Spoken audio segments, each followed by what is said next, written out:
My first job was straight out of high school at this multinational company with a brand name that ran its operations out of a kind of dinky warehouse. They had 8 customer service reps and some under-the-table workers running their shipping and repairs. The vice president was the CEO's sister, his wife was in charge of customer service, and their father did something and nobody ever knew what, but he had an office. Soon after I started working there, they asked me if I knew anybody else who would be willing to work at this totally legitimate operation. I referred my sister and my 2 best friends, and they were also hired at this place. I remember that after they were hired, they pulled us into an office and sternly told us that this was a job and not a girls' club. We proceeded to call ourselves the girls' club for many years after that. My job specifically transitioned from a customer service rep to a kind of executive assistant, and that included putting together newsletters, proofreading catalogs, babysitting their children, warming up coffee, and also being in charge of the phone system. So my sister and my best friends were all working there, and we decided that it would be an awesome use of our time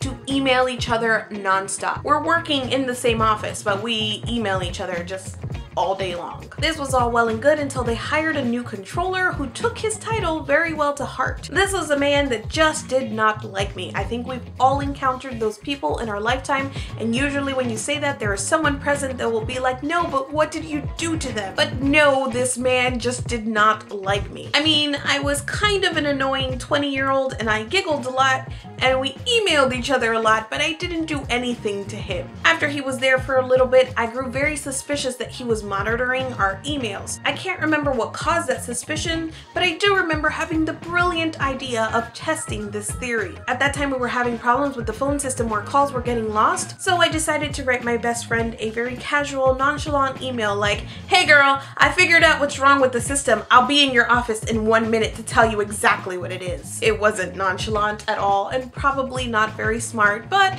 I will say that the dude fell for it. He replied to the email I didn't send him and told me that if I knew what was wrong with the system, I needed to let him know right away. I don't really think I was freaking out at that point, but I hadn't thought it through either. Like, what would happen if he was indeed monitoring our emails? I heard him leave his office and stomp over to the executive's office. Later on in that day, he did call me into his office and I thought we were going to talk about the phone system or maybe our bazillion emails. Instead, he accused me of sabotaging the phone system, of breaking it on purpose, and said that I was fired effective immediately. I had no words. I don't think I had a reaction. I didn't speak to him or to anybody else as I went to my office, grabbed my stuff, and made to leave. It wasn't until later that I would feel the sadness of being fired and the injustice of being accused of something that I definitely did not do. When I walked into the lobby, I saw my best friend sitting out on the couches out there, and we looked at each other very confused for a moment, but there was this silent communication that passed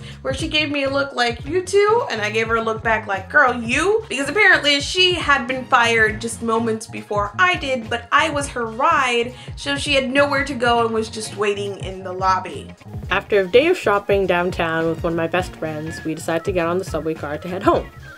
As soon as the subway starts moving, I start to feel really nauseous. Now, I'm not the type of person to get motion sick, so I know it was probably that street hot dog that I ate before I got on there. In any case, I have a few seconds I know that I'm going to hurl. Well, before I'm going to hurl, because I'm not one to projectile vomit. So I turn to my friend and I say, "Hey, can you hand me one of your empty shopping bags so I can hurl in it?" She gives it to me and she's freaking out and she thinks it's going to cause this whole scene, and I'm all calm and collected and use this opportunity to test my acting skills out and see if I can actually pretend that I'm looking for something in the bag, but I'm really just hurling. So, with the bag, not unlike the one that I have here, I proceed to basically do this. Ooh.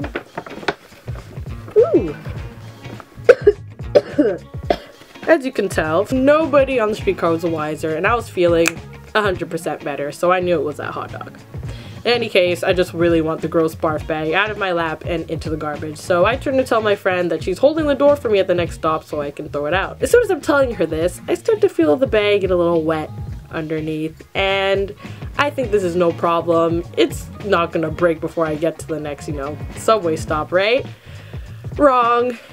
As soon as I have that lovely thought, it breaks, and all the gross puke contents just spill all over my lap and down my legs. The first person to notice this, obviously, is my friend, and she is out of her seat and she's bolting, and she is on the other side of the train car, and she's spewing apology after apology at me, which kind of causes a scene. Everybody else slowly starts to realize what has happened, and as soon as they do, grown men are holding their noses with their shirts and they're running away. Mothers are turning their babies' heads away and looking at me in horror like I have the plague, and everyone else on the streetcar is just looking like they're trying to not vomit. And sooner than I know, I'm the only one in the streetcar, and I am the one covered in puke. It is at this point, actually, that my brain decides to remind me that I had a bag on my wrist, a plastic, very Hurl-approved bag that I could have used the whole entire time I was on the train.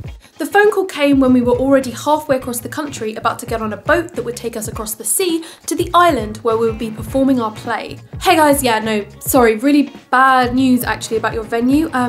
We've sort of double booked it with a wedding, and so started a weekend that would turn out to be very similar to a classic sitcom episode.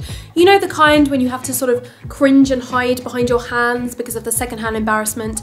Except it wasn't secondhand embarrassment, it was firsthand embarrassment because it was actually happening to us. And it turns out you can't pause your life like you can pause Netflix and then walk around your room to recover for a second. And this was my theatre company and I's probably most important performance that we would do in our lives so far, because this was the final performance in our master's program. This was a performance that was going to decide our fate, and it wasn't going great. Now, the way that our theatre company works is that it's a collective, so we all do lots of different kinds of roles. None of us are just performers, which ended up meaning that none of us could just stand aside and watch from the outside as it slowly crumbled into disaster. We were all in the middle of the disaster hurricane. Because by the time we had crossed that sad stretch of water, we had been informed that as well as having no venue, we also had no lights, no sound, and no technician to operate the lights and sound that we didn't have. I'm not sure if you're familiar with what a black box theatre is, but it's essentially what it sounds like. It's a theatre which is a big black box. It's got black walls, black floor, black ceiling, and it's the kind of theatre which you really want if you have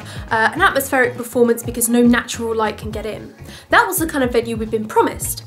As you can probably guess, that was not the kind of venue that we ended up getting. We opened the door to what looked like a hotel conference room with ceiling to floor windows and a summer sun that would not set until way after our performance was due to end. So our show, which incidentally was about online identity and technology, had no technology. It wasn't looking good, but we managed to corner angrily one of the festival organisers and wrangle together from God knows where a little bit of light here, a little bit of sound here, and someone that was described to us as a really great sound and light operator. We frantically started changing our show to accommodate all these different changes that were happening. We started to rekindle the fire in our spirits. We could do this. We couldn't do this. The great lighting and sound operator that we've been promised said his first words to us, and we felt all our dreams shatter. I don't know why I'm here, to be honest. I just drive the bus. Followed pretty quickly by, oh, I used to do tech when about 20 years ago, but I fell off a ladder, now I can't remember anything. Not what you want to hear from someone who's meant to be running your show, whose role relies pretty much only on having a good memory. The usher then decided to open the doors to the audience while we were all changing on stage, and the performance ended up being one of the most horrific, embarrassing, humiliating things that I have ever done. Our only consolation? Only 5 people turned up to see this play, because as it turns out, the festival organisers had also forgotten to put us in the programme. I know you're ready to watch something else, but please don't just yet, because I have some news. So one of the hugest pieces of feedback I got last season was that a lot of the viewers wanted more open calls so they could participate. And what's great about the new website and being able to submit your stories on the website is that now I can make every single episode an open call.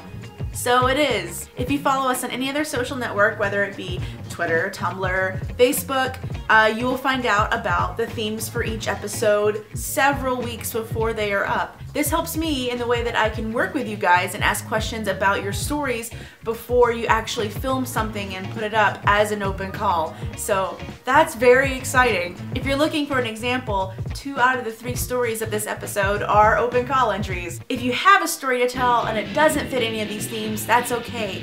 please submit it on the website anyway. What I'm actually doing is building the programming for the season around the stories I'm getting on the website. So please help me out. If you support One Time Stories on Patreon, you will find out about the themes and the open calls way before anyone else on social media does. So if you need another incentive, feel free to support us on Patreon. Thanks Rowan Salmon for supporting One Time Stories on Patreon.